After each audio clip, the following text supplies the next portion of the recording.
Assalomu alaykum, hurmatli QA sohasi o'rganuvchilari. Bugun demak 3-darsimiz. 3-darsimizda STLS haqida o'rganamiz.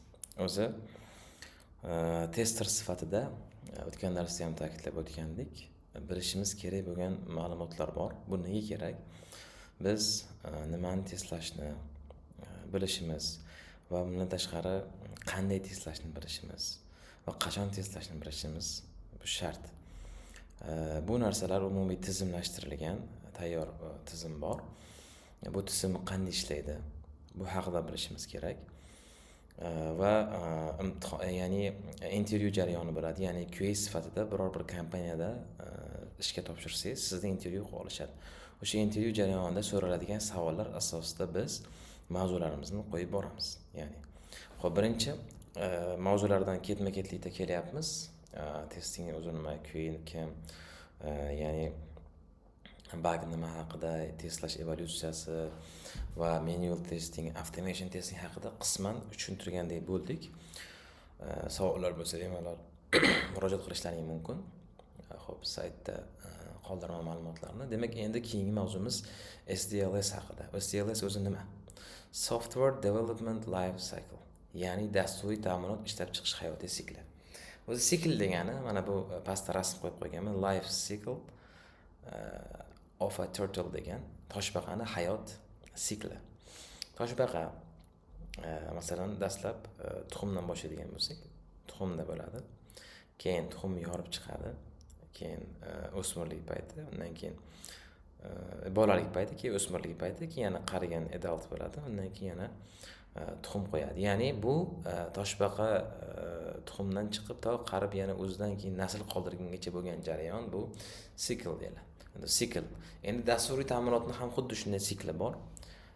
Qanday paydo bo'lgan, qanday bosqichma-bosqich yaralgan hammasi bor. Ya'ni xo'p, bu STLS bo'ladi. Umumiy demak, dasturiy ta'minot deganda siz ko'rib turgan veb-saytlar, Telegram kabi messenger applar, web app, mini app, mobile app ko'rib turganingiz, xo'p, Windowsdagi programmalar, masalan, Windows applar bor, planshetdagi bor, katta-katta maktablarimizdagi mavjud doska monitordagi programmalar bor. Ya'ni hammasi uchun qilingan programmalar bular, ya'ni dasturiy ta'minotni mahsulotlari bo'ladi. Xuddi o'tgan darsda tushuntirganimizdek, uy deb olsak bitta mahsulotni, uyda har bir xodimlar, uyda har bir ish uchun bir muayyan xodim bo'ladi. QA ham ana shu uyni qurishda bir asosiy xodimlardan hisoblanadi. Bizning diyorlarimizda QA sohasida qiziqish endi ortyapti. Sabab mahsulotda sifat so'ralyapti mijoz tomonidan. Sifat so'ralgandan keyin o'z-o'zidan sifat nazoratchisi, ya'ni quality assurance albatta kerak bo'lyapti. Xo'p, demak STLS o'zi nimaga kerak? Bu qanday bosqich degan savol bo'ladi. Demak, bir dasturni dastur bo'lishi uchun, boya aytganimizdek, mobile app, web app, har qo'lingizda ishlab turgan app.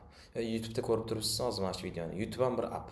YouTube'ni YouTube bo'lishi uchun, Telegram bo'lishi uchun, xullas qo'l ishlatib turgan har bir dastur bo'lishi uchun bir nechta jarayon kerak bo'ladi. Bu ya'ni dastlabki jarayon talablarini tahlil qilish kerak bo'ladi. Ya'ni talab deganda requirement analysis deyapti. Mijoz yoki foydalanuvchi nimani xohlayotgani aniqlanadi. Ya'ni biz dastur qurmoqchimiz, mijoz nimani xohlayapti? Mijozga qanaqa kerak? Masalan, oddiy misol qiladigan bo'lsak, bir sayt misolida bizga masalan odamlarni ishga yollovchi sayt. U saytda bo'sh ish o'rinlari bor. Ishga o'z saytini misol qiladigan bo'lsak, odamlarga demak ish kerak, mijozlarga ish kerak. Qanday bo'lishi kerak ishlar ketma-ketligi? Demak, mijozlarda talablari tahlil qilinadi.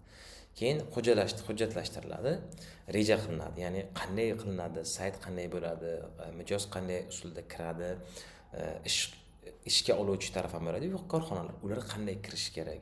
Bu narsalar hammasi o'zi standart asosida bo'ladi. Ya'ni ikkinchi bosqichda demak rejalashtirish va hujjatlashtirish bo'ladi. Uchinchi bosqichda endi dizayn chiziladi. Qanday sayt qanaqa bo'ladi yoki mobil dastur qanaqa bo'ladi? Masalan, YouTube bo'ladigan bo'lsa, qaysi qismiga video keladi, qaysi qismiga videoni saqlash bo'ladi, qaysi qismida videoni bloklash bo'ladi, shikoyat qilish, komment qaysi qismida. Ya'ni hammasi bu dizaynlashtiriladi. Ya'ni deb yuqorida o'tgan talablar, rejalar endi dizaynlashtiriladi. Keyinchi endi bu talablar ketdi. Dokumentatsiya hujjat masalalari ketdi. Hammasi suhbatlar bo'lib o'tdi. Dizayn ham chizib berildi. Endi nima bo'ladi? Mana shu jarayonni kod orqali koderlar, ya'ni dasturchilar shuni ishga tushirishadi. Koding bilan to'liq dizaynni muvofiqlashtirib, tayyor dasturchi kirishadi. Endi shu jarayonda testlash albatta kerak. Testing QA jamoasi dasturdagi muammolarni aniqlaydi. Ishga tushirish jarayoni bor, deployment deydi. QA'dan keyin endi bu internetga, ommaga beriladi. Ya'ni birinchi ular talablarni ko'rdi, rejalashtirishdi, dizayn bo'ldi, dasturlovchilar kod yozdi, testerlar uni tekshirdi. Endi bo'ldimi? Yo'q. O'zlariga saqlab qo'ymaydi. Bular endi deployment, ya'ni mahsulot foydalanuvchiga topshiriladi. Internet saytlarga, Play Marketlar yoki boshqa naqalarga qo'yiladi internetlarga. Keyin qo'yilgandan keyin endi maintenance bo'ladi. Ya'ni qo'yib bo'ldi, endi bo'ldimi? Unutib yuboriladimi foydalanuvchilar, kompaniyalar bo'ldimi? Dasturchi ham o'zi bilan o'zi, tester ham o'zi bilan, dizaynerlar hamma o'zi bilan o'zi ketadi. Yo'q. Endi texnik qo'llab-quvvatlash bo'ladi. Real hayotda yuzaga kelgan xatolar tuzatiladi. Ya'ni testing jarayonidan keyin ham qandaydir xato chiqishi mumkin. Boya aytganimizdek, hech qaysi dastur xatodan xoli emas. Masalan, xato demaylik, bir yangilanish. Masalan, Yandex programmasi e'tibor qilsangiz, tez yangilanish kelaveradi telefonimizga. Yangilanish bo'ldi, yangilanish. Bu ya'ni qaysidir mijoz nimadandir shikoyat qilgan yoki nimadan taklif kiritgan bo'lishi ham mumkin. Masalan, menga bu tugmani bosish bu yerda noqulay bo'lyapti. Menga buni bosib noqulay bo'lyapti. Hozirgi kunimizda Telegramda yangilanishlar bo'lyapti. Ko'rsangiz, oldingidan o'zgarishlar bo'lyapti. Bu o'zidan o'zi bo'lmaydi. Kompaniyaning ichki xodimi shu g'oyani kiritadi. Shu g'oya hammaga ma'qulmi? Keyin u o'zgarish bo'ladi. Ya'ni maintenance bo'ladi bu narsa. Xo'p, shu STLS bo'ladi. Endi keyingisi ko'rishimiz kerak bo'lgan narsa bizga oid, ya'ni testlashga oid. Bu STLS, ya'ni yuqoridagi mana ko'rgan vaqtimizda testlash jarayoni bor edi. Bu 5-chi jarayonimiz edi. QA jamoasi muammo aniqlash. Bu STLS ning ichidagi bir qism, ya'ni STLS. Bu software testing life cycle. Aynan intervyuda sizni ishga olish jarayonida aynan mana shu narsa haqida STLS nima u deydi. Bu narsani siz intervyu oluvchisi PM bo'ladi yoki team lead jamoani boshqaruvchisi yoki product manager bo'ladimi? O'shanga tushuntirib berishingiz kerak. Masalan, endi shuni biz qisman men sizga tushuntirib beraman. Bu test jarayoni bosqichma-bosqich tashkil etilgan shakli bo'lib, STLS ichida QA jamoasining asosiy ishtiroki ifodalaydi. STLS nima? Talablarni tahlil qilish. E'tibor qilgan bo'lsangiz, STLS da ham talablarni tahlil qilish bor. Ya'ni mijoz aytardi menga, masalan, bir kishi aytdi, menga bir app qilib bering dedi, ha? STLS da birinchi tepaga mavzuga qaytaylik.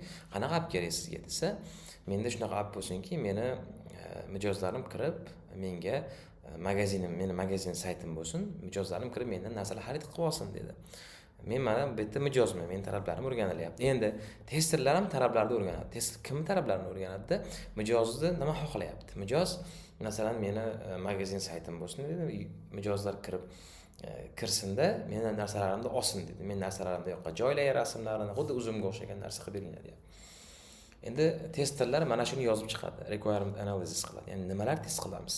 Mijoz kirishi kerak, xo'p, kompaniya egasi o'zini tovarlarini saytga joylashi kerak, narxlar bo'lishi kerak, korzinka bo'lishi kerak. Qisqasi, uzumni qanaqa bo'lsa, shunaqa sistema qilib chiqishadi. Keyin test reja tuziladi. Ya'ni qancha vaqt ketadi? Masalan, mijozni kirishini testlash uchun bu qancha vaqt ketadi? Ya'ni vaqt hisoblanadi. Odamlar nechta odam kerak, nechta tester kerak? Bitta tester yetadimi? Ya'ni masalan, bu katta bozor ochayotgan bo'lsa, masalan, uni saytiga kuniga 100 ming odam kiradigan bo'lsa, unga bitta tester yetmaydi. Ya'ni har bir bo'limni daqiq tekshirish kerak. Resurslar, ya'ni qancha mablag' ketadi va hokazo tekshiriladi. Keyingisi test case yozish. Test case nima kerak? Bu alohida bir mavzu sifatida o'tamiz. Ya'ni har bir funksiyani qanday test qilish yozib chiqiladi. Bu uzunroq mavzu, qisman to'xtalsak, masalan, login tugmasi qanday test qilinadi? Login holati desak, mana hozir yana brauzerni ochib tushuntirsak osonroq bo'ladi deb o'ylayman. Masalan, tayyor test qilish uchun bitta sayt bor. Bu bizning mashhur sayt demoqa.com. Endi bu zerikarli desangiz, qiziqarli saytlar ham bor. Xo'p, shunda login tugmasi bor. Login degan bor. Saytga kirish, masalan. Siz saytga login bo'lmoqchisiz. Masalan, men o'zimning ismimni yozaman, Mirzobek QA deb yozaman. Login tugmasi, parolim masalan Mirzobek deb terdim. Login bo'ldi. Mana kirmadi. Nimaga? Invalid username or password. Chunki bu anaqada men profil qilmaganman. Ochmaganman, ya'ni bunda hali bu nom ostida. Endi yangi user bo'lib ochsam, bu kirib ketadi. Demak, umumiy login. Lekin e'tibor qilgan bo'lsak, qani shu yerda ham bug bor. Register knopkasi bu yoqda, vektor login. Mana shu tester shuni topish kerak. Bu endi atayin saytga qo'yilgan narsa. Tester topish uchun. Xo'p, demak, mana shuni testlash yoziladi. Masalan, test case deganda login joyi bor, password joyi bor. Bunga to'g'ri password kiritib ko'ramiz. Mirzobek deb yozib ko'ramiz passwordga. Mirzobek 1 2 3 4 deb yozib ko'ramiz. Bu ya'ni shunaqa ro'yxatdan o'tgandan keyin kirib ko'ramiz, kiryapti. Endi noto'g'ri password kirib ko'ramiz.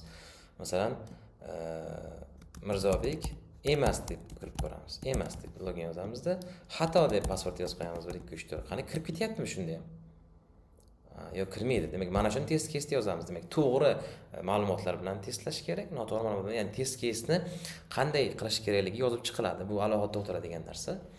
Test muhiti tayyorlash. Test qilish uchun texnik sharoitlar yaratadi. Nimalar kerak, qanday brauzerda qilinadi va hokazo. Testni bajarish. Yozilgan testlar amalda tekshiriladi. Endi bu 5-bosqichida bo'ldi. Endi testlash boshlanadi. Keyingisi tekshiriladi. Qana xatolar topildi. Bu endi developerlarga yuboriladi. Qanday xato topildi? Mana bu ishlamayapti, bu ishlamayapti. Xatolar yuboriladi, testni yakunlash. Keyin test yakunlanadi. Demak, test natijalarini hisobot tuziladi. Endi ikkalasini yonma-yon qisman ko'radigan bo'lsak. SDLS o'zi nima? STLS nima? SDLS da butun dastur yaratish jarayoni. Bunda barcha dasturchilar bo'ladi.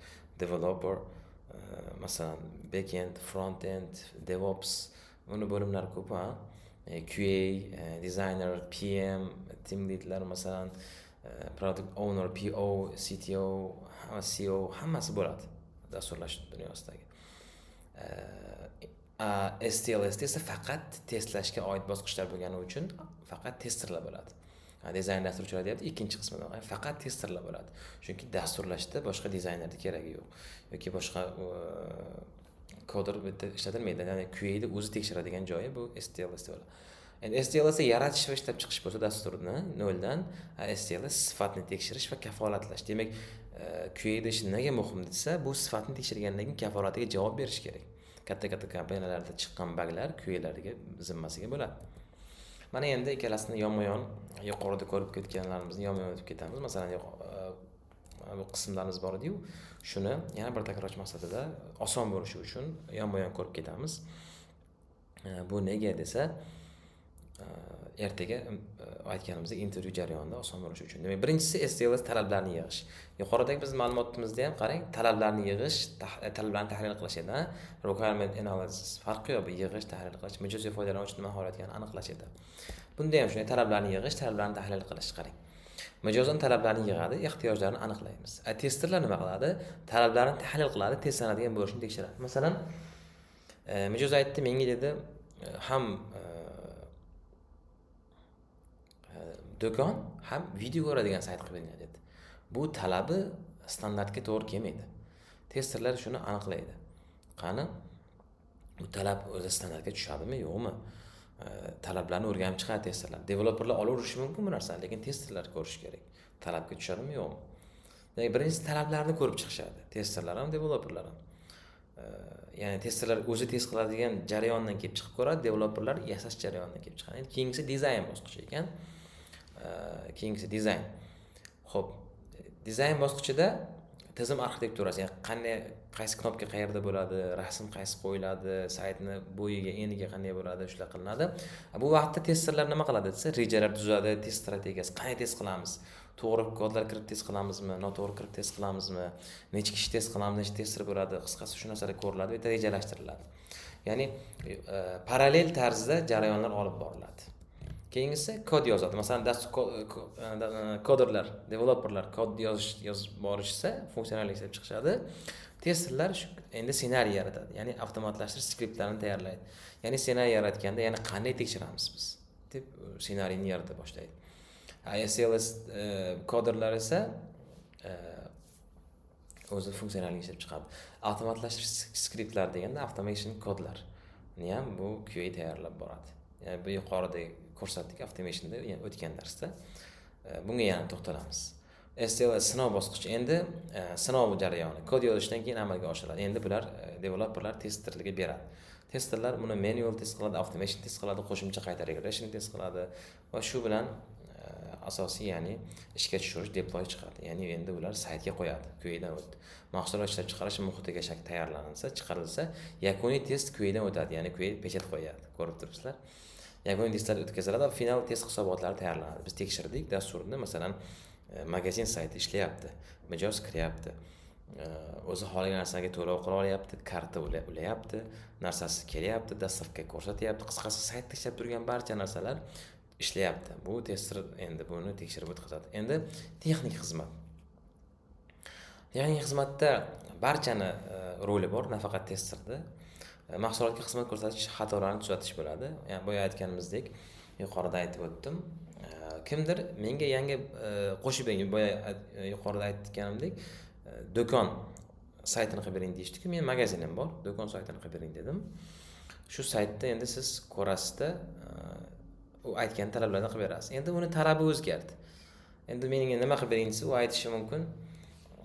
Menga endi viloyatlar, masalan, viloyatni belgilaydigan bo'lim qo'yib bering, filtr qo'yib bering deydi. Masalan, Surxondaryodan, Qashqadaryodan, Toshkentdan, Andijondan mijozlarni kelishini belgilaydi. Bu talablarda, dastlabki talablarda yo'q edi. Endi bu keyingi talablarda paydo bo'ldi. Ya'ni qaysi mijozlar menda ko'proq narsa sotib olyapti degan narsani bilish uchun. Bunda endi nima qiladi? Testerlar ham keladi, developerlar kodini yozib beradi, testerlar yana o'sha bo'limni tekshiradi.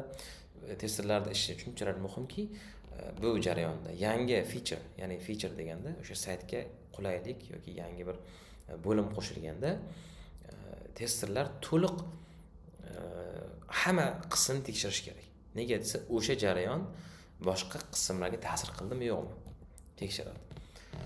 Xo'p, mana yonma-yon kelgan ikkita ma'lumot, talablar yig'iladi.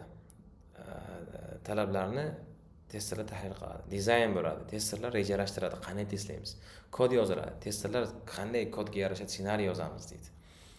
Deploy bo'ladi, o'sha saytlarga qo'yish bo'ladi, ommaga tarqatish, ular testni bajaradi. Deploydan keyin bo'ldi, approved qilsa, ruxsat zo'r desa, endi chiqib ketadi test QA'dan keyin texnik xizmat ko'rsatish boshlanadi. Maintenance testing bo'ladi. Nega bu siz uchun muhim? QA mutaxassisi nafaqat test yozadi, balki testlash qachon, qayerda va qanday amalga oshirishni bilishi zarur. Yuqorida aytdik. STLS sizga umumiy kontekst beradi. STLS sizni to'g'ridan-to'g'ri harakatlaringizni tushuntiradi. Ya'ni har bir dasturchi STLS ichida bo'ladi. Programmist, developer kod yozsa, dizayner dizayn chizsa, DevOps serverga qo'yish bilan shug'ullansa, PM uni hujjatlashtirish, odamlarni tasklar, vazifalarni bo'lib berish bilan shug'ullansa, QA ana shularning ichida bo'lib turib, qilingan ishlarni to'g'ri qilinyaptimi tekshiradi. Aytganimizdek, inson o'zi qilgan ishni 100% to'g'ri tekshira olmaydi. Yaxshi qilganman deb o'tib ketaveradi. Bu insonni o'zini omili. Bu narsa, ya'ni STLSni bilish sizga jamoada to'g'ri ishlash, testlarni o'z vaqtida va reja asosida bajarish, mahsulotning sifatini chuqur tushunish imkonini beradi. Buni yodlab olish kerak. Qaysi bosqichlarda ekanligini, talablar, dizayn, kod yozish, deploy va maintenance qismlarini ko'rib olish kerak. Buni necha qismga bo'lgan taqdirda ham asosiy shular bo'ladi. Yakuniy savollarimiz ham bor. Buni endi dars oxirida tashlab qo'yamiz. Bundan tashqari har qanaqa savollar bo'lsa, murojaat qilishlaringiz mumkin. Sizlar bilan Mirzoyev bo'ldi. Assalomu alaykum va rahmatulloh.